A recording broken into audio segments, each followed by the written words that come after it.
ની વાત કરીએ તો અનિરુદ્ધ જાડેજાની મુશ્કેલીમાં ફરી વધારો થયો છે।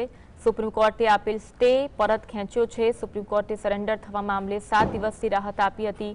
સામા પક્ષની અરજી અને દલીલો મામલે આજે સવારે 10:30 વાગે સુપ્રીમ કોર્ટમાં સુનાવણી થઈ। અનિરુદ્ધસિંહને 7 દિવસ અપાયેલ રાહતને પરત ખેંચવામાં આવી છે। અનિરુદ્ધસિંહ જાડેજાને આજે રાત્રે 8 વાગ્યા સુધીમાં હાજર થવું પડશે। રાજકોટમાં અનિરુદ્ધસિંહ જાડેજાની મુશ્કેલીમાં ફરી વધારો થયો છે। સુપ્રીમ કોર્ટે આપેલ સ્ટેને પરત ખેંચ્યો છે। તેની મુશ્કેલીમાં વધારો થયો છે। સુપ્રીમ કોર્ટે સરેન્ડર થવા મામલે 7 દિવસની રાહત આપી હતી, પરંતુ તે રાહતને પરત ખેંચી લેવામાં આવી છે। સામા પક્ષની અરજી અને દલીલો મામલે સુનાવણી થઈ હતી, જે મામલે આ નિર્ણય લેવામાં આવ્યો છે। આજે સવારે 10:30 વાગે સુપ્રીમ કોર્ટમાં આ અંગેની સુનાવણી થઈ હતી।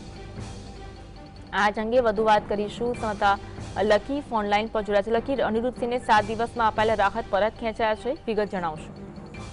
આપને જણાવી દઉં કે 38 વર્ષ જૂના જે પોપટ લાખા સોરઠિયાના હત્યા કેસમાં અનિરુદ્ધસિંહ જાડેજાની જે હાઈકોર્ટ દ્વારા જે સજા આપી છે તે રદ કરવામાં આવી છે। હવે તેને લઈને તેમના દ્વારા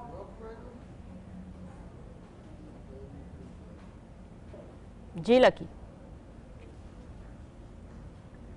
આભાર લકી, જોડાવા માટે, માહિતી આપવા માટે।